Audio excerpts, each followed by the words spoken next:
Welcome to Drafting Compliance. I'm Kayne, he's Tom, and in this season's series of episodes, we're going to be talking about regulatory compliance. Specifically, we're going to be talking about FedRAMP, but we're also going to be talking about beer. Tom, how did we get involved in this? Yeah, it's kind of a fun story. So I'm a craft beer guy. My boss, Peter, knew that I was a craft beer guy, and he said, "Hey, if you guys are going to do this video series, help us build community. Let's do something fun too." And he suggested, "Why not bring craft beer into it?" And I, of course, jumped at that idea. I'm a big craft beer fan. But Kayne, as I understand it, you are not a particularly big craft beer fan. I am not. My friends, my boyfriend, everybody is wondering how I've gotten talked into this. But I am willing to learn new things. And myself, I am a red wine drinker. I am a Scotch drinker. So at least I know how to taste something. I'm looking forward to learning a lot from you, Tom. Well, I can tell you, my wife, when I told her I was doing this, she said, "That sounds great," but she's really a little bit floored by the idea that I somehow managed to get beer built into a work project. So she wants to understand how that happened, and I don't think I can convince her that it wasn't my handiwork. So. Well, I think you and I have both dealt with regulatory matters before, and certainly a drink at the end of the day is not out of hand. And having, like, you've got FedRAMP experience, I've got FedRAMP experience. I think it probably won't be too bad to look forward to something. But Yeah, why are we doing FedRAMP, Tom? Well, how about this? Before we get to that, let's crack our beers so we give it a little bit of time to breathe. Yeah, it's not like I'm putting this off. Can the camera see this? So this is what. That's apparently beer. I chose Anchor Steam, and I chose it for a good reason, because if we're going to go on a craft beer journey, I thought we should start with what is widely considered the very first craft beer in America. So this is out of Anchor Brewing in San Francisco, first brewed in 1896. And I will apologize in advance, Kayne, because this isn't going to be your favorite beer. I already know that. As somebody who doesn't drink beer, this is probably going to come across a little harsh. Okay, thanks for the warning. That does not look like a glass of red wine, Tom. I have seen red wine. This is also not. Now you've got a different glass than me too. Yeah, the type of glass you use really does change the flavor profile. A glass like this, it's got a bit of a fluted top. It helps open up the beer, right? Okay, so that kind of looks like a Scotch tasting glass, although kind of a rather larger one than a Glencairn. Yeah, so when you're looking at a beer, or when you're tasting the beer, first thing you want to do is kind of look at the the picture that it gives you, right? So looks like beer. You notice the color. What do you notice in the color of that, Kayne? Kind of brownish, goldenish, sort of amber. Let's go with amber. That scene in Jurassic Park where they've got like the ant in there? I think this is pretty much that scene. And if you pour it the way a beer should be poured, you'll get a head on it, which is a good thing in a good beer. Clearly amateur hour over here. Yeah, this has a nice head on it. And then we give it a nose, so we smell it. Okay, that's beer. Do you smell honey? Anything? I smell bananas. Honey? Perhaps? You smell honey?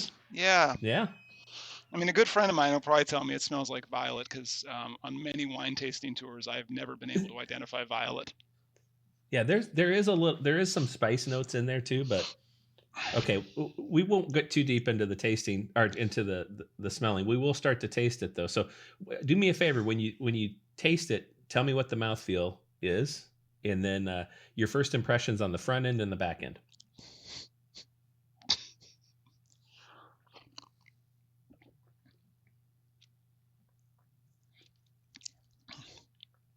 I can tell you like it. So I'll tell you that this does coat the mouth a little. It's so quite. You can feel it on your tongue. I'd say it's actually quite thin in terms of mouthfeel. Like I only have like red wines to compare this, or Scotch. This is very thin, very grassy. It's like if I were to go out and like mow the garden, right, and like get all the clippings and eat them, I'm fairly certain I'd get this flavor profile. It's very grassy. Yeah, I mean it's a little bitter on the tongue. It does invite you back for a second drink, in my opinion. So it's not something that leaves you satisfied after the first drink. Oh, it gets better? Well, for me it does. For you, maybe not. All right, Anyway, so so let's get on to the FedRAMP bit here. yeah, I will that's continue Anchor Steam. contemplating this Anchor Steam. We are not affiliated. Maybe we'll look for a sponsorship at some point if we find anything Yeah, that well, I like. we do have a beer of the month club membership going that's forward. right. They'll be delivering us. They'll be delivering us a selection of curated beers for us to try. My parcel delivery we'll man is going to be wondering what's going on at my house because I already have a wine club that I'm a member of, and they deliver wine quarterly. So yeah, this guy's a little boozy. All right, so let's talk FedRAMP. So why are we doing FedRAMP, Tom? I mean, I know that FedRAMP, well, first of all, there's multiple levels of FedRAMP. So I suppose we should probably talk about the difference between FedRAMP limited SaaS versus low versus medium versus high. Sure. That's a great question. So, certainly when we look at the business requirements that we have, that drives where we want to be from a FedRAMP perspective. So we certainly had a choice to go low or LI if we wanted to. We chose moderate, and we chose moderate for very good business reasons. Our kind of target customers, while not the federal government, they are other commercial entities doing business with the federal government. So those folks are driving to be FedRAMP, so we need to be FedRAMP to meet them where they're at, right? So that's why we chose it. In terms of sort of the lift between LI and moderate and high, there's a very good reason we don't go all the way to high, and there's a very good reason we didn't do LI or low. The moderate stance is 325 controls. It's 17 different families of controls. Yeah, it's kind of like NIST 853 with some tweaks, right? Yeah, that's right. It's essentially repackaged NIST 53 with sort of the cloud variables put in. So it's anybody who's familiar with NIST 853 is going to be very comfortable in this framework. We wanted to make sure that we treated our data as CUI. So moderate takes into account the use of CUI data. Now, Tom, you just used a term there. So for people who aren't familiar with it, CUI is controlled unclassified information. You also might hear it called CUI. And I think some of our viewers might already be thinking, wait, this is CUI. So are they also doing CMMC, the Cybersecurity Maturity Model Certification, right? Because that also specifically is for CUI, but that's limited to the Department of Defense, right, Tom?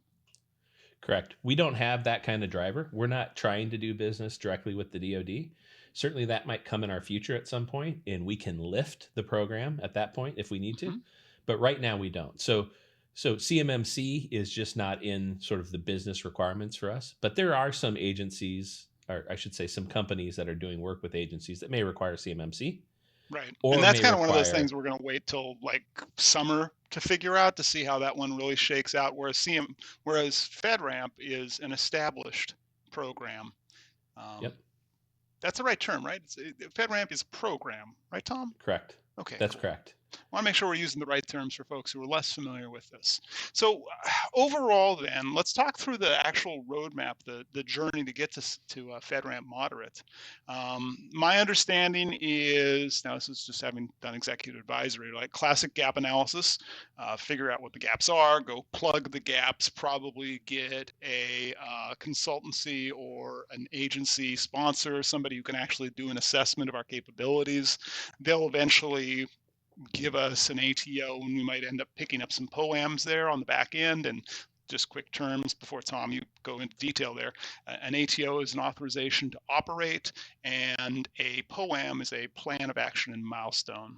But Tom, at a high level, is that kind of the journey we're looking at here? Yeah, that's right. I think of it just a little bit different. I think of it as we get ready. So this should, in most organizations, represent the largest time chunk in this project. The readiness piece means you understand the control set that needs to be implemented. You've done, to your words, the gap analysis. You know what that gap analysis leaves you wanting. You fill those gaps. At the end of your readiness, wanting kind of that beer, actually. That leaves me wanting, like a breath mint. So after you get through that, sort of in the 4 to 5 month time frame for us, we're going to be at the stage where we start to talk with 3PAOs, third-party assessment organizations.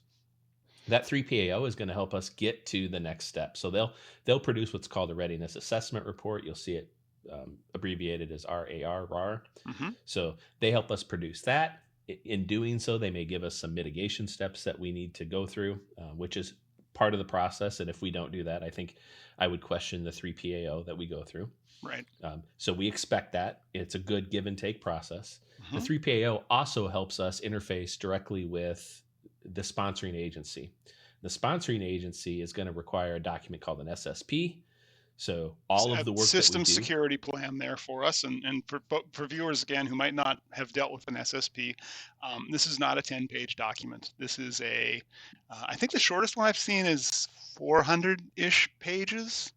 That kind of mirror your experience, Tom? Yeah, it's a novel for sure, and it's not written in a way that normal English users is going to appreciate. So you have to go through and kind of work through some challenges in terms of just interpretation. That's where our platform Hyperproof really helps, because it creates a very clear delineation of here's a requirement, here's a control that fits that requirement, so you can work directly to the need. And then our platform also produces the section 13 of the SSP, which is the bulk of the SSP document in terms of controls. So we're going to go through that process.